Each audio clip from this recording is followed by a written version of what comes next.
Hello everyone, hope you are all fine during this pandemic. So in previous lecture we had discussed about your chapter number 1, that is how, when and where. In that lecture we had discussed importance of dates, then which dates are important, periodization in history. उसके बाद हमने देखा what is colonization. तो आज के lecture में हम देखेंगे कि सोर्सेज जो हैं उनके बारे में हमें कैसे पता चला, एडमिनिस्ट्रेशन ने कौन कौन से रिकॉर्ड जो थे वो क्या किए, प्रोड्यूस किए, बनाए, सर्वेज जो थे वो क्यों इंपॉर्टेंट हैं, what official record do not tell, कि ऑफिशियल रिकॉर्ड जो है वो किन चीज़ों के बारे में नहीं बताते हैं। तो ये सब चीज़ें जो है ये हम आज के टॉपिक में देखेंगे। सो स्टूडेंट्स, मैं आपको ना इन ब्रीफ जो है वो इन सब के बारे में बताती हूँ, क्योंकि लाइन टू लाइन पढ़ना जो है वो फिर वीडियो भी लंबी हो जाएगी काफ़ी, साथ में फिर आपको सेंड भी नहीं होगी। दैट्स वाई मैं इन ब्रीफ जो है इन टॉपिक्स के अंदर वो आपको बता देती हूँ। तो पहले तो आप ये जान लें कि ये जो बुक है ये मैं आपको पुरानी बुक से ही पढ़ा रही हूँ, ठीक है। जो जिनके पास न्यू बुक है वो मतलब कंफ्यूज मत होना, बिकॉज रिटन मटेरियल जो है बुक्स के अंदर वो सेम है, बस थोड़ी सी प्रिंट में जो है वो क्या है डिफरेंस है। तो पहले वाली पुरानी बुक में जो है वो टॉपिक का नाम था आवर सोर्सेज, और जो अब आज की जो बुक है यानी कि अब जो न्यू बुक है उसमें टॉपिक का नाम है how do we know. So that मैंने यहाँ पे पेन के साथ लिख भी दिया है कि how do we know, this is your topic. अब हम देखेंगे कि इस टॉपिक के अंदर क्या था, ठीक है। यहाँ पे ये था कि एडमिनिस्ट्रेशन जो थी ना वो रिकॉर्ड्स को क्या कर रही थी, प्रोड्यूस कर रही थी, यानी कि रिकॉर्ड्स बना रही थी। और वो रिकॉर्ड्स क्या क्या थे, उन्होंने कैसे उन रिकॉर्ड्स को बनाया ब्रिटिशर्स ने। ब्रिटिशर्स का एक मेन मोटिव था कि वो क्या करते थे, राइटिंग के एक्ट को बहुत ज़्यादा इंपॉर्टेंट मानते थे, बिकॉज उनका ये था कि अगर रिटन मटेरियल होगा, अवेलेबल होगा, तो आने वाली जनरेशन जो है वो क्या कर पाएगी, पास्ट के बारे में जान पाएगी, ठीक है, उसको रिकॉग्नाइज कर पाएगी। दैट्स वाई वो जो थे वो राइटिंग के ऊपर ज़्यादा फोकस करते थे। कोई भी वो इंस्ट्रक्शन देते थे या प्लान था उनका, या कोई भी पॉलिसी डिसीजन, एग्रीमेंट, इन्वेस्टिगेशन, कुछ भी तरह के वो कोई अगर वो मतलब काम करते थे तो वो उसको क्या करते थे, लिख लेते थे, सो दैट कि आने वाली जो जनरेशन होगी वो उसको अच्छे से पढ़ सके और उनके ऊपर डिबेट कर सके। फिर उन्होंने क्या किया, ब्रिटिश जो थे उन्होंने ये महसूस किया कि डॉक्यूमेंट्स को, लेटर्स, जो इंपॉर्टेंट डॉक्यूमेंट्स हैं, जो लेटर्स हैं, उनको केयरफुली प्रिजर्व करना बहुत ही ज़्यादा ज़रूरी है।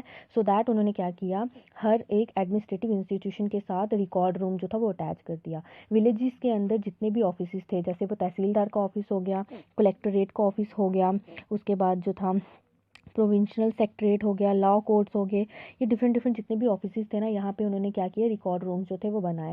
स्पेशलाइज इंस्टीट्यूशन जो है, जैसे कि आर्काइव्स और म्यूजियम्स। आर्काइव्स वो प्लेस होती है जहाँ पे क्या है, कुछ इंपॉर्टेंट डॉक्यूमेंट जो है, या आप बोल सकते हो कुछ इंपॉर्टेंट इन्फॉर्मेशन जो है वो कैरी डाउन की जाती है, ठीक है, वहाँ पे प्रिजर्व की जाती है। म्यूजियम जो थे इन्होंने एस्टैब्लिश किए, सो दैट कि इंपॉर्टेंट रिकॉर्ड जो है उनको क्या किया जा सके, जो है प्रिजर्व करके रखा जा सके।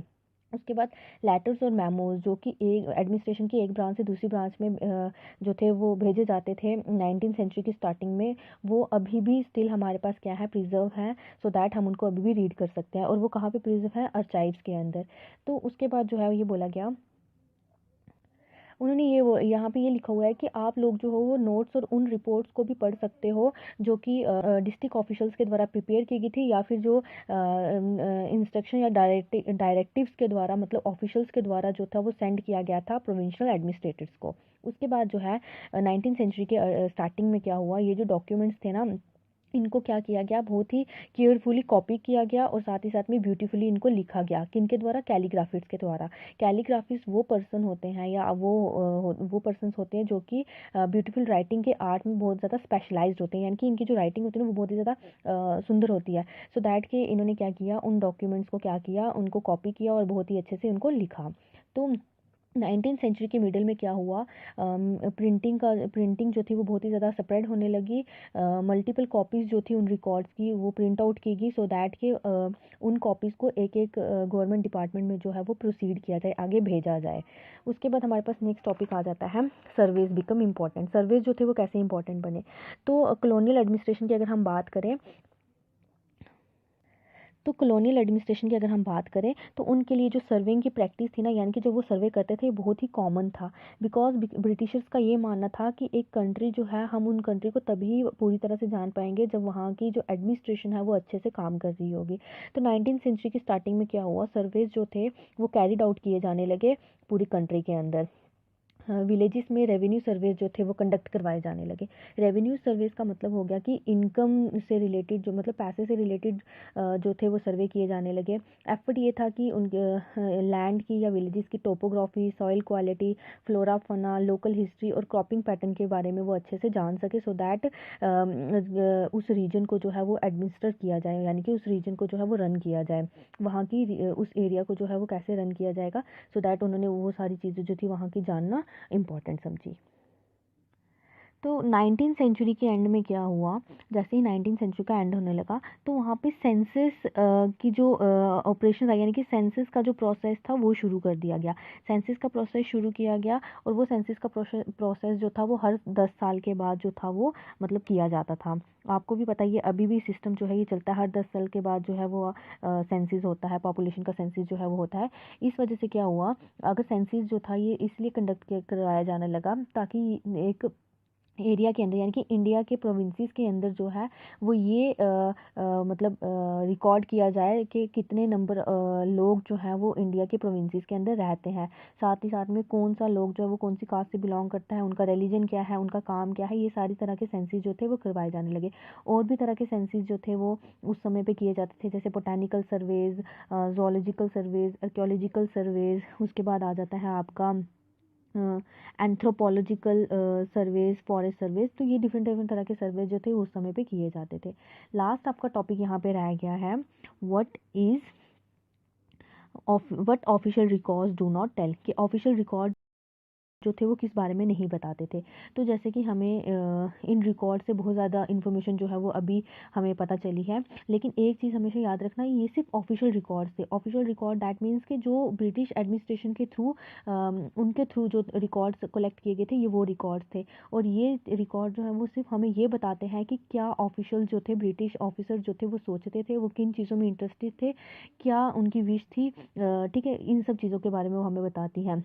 ये जो रिकॉर्ड थे ये हमें ये चीज़ें नहीं बताते कि कंट्री के अंदर और जो लोग रहते थे वो क्या महसूस करते हैं, उनके क्या एक्शंस थे, इन सब चीज़ों के बारे में नहीं हमें बताती है। उस चीज़ के लिए हमें कहीं और जो है, कहीं और रिकॉर्ड जो है वो देखने पड़ेंगे।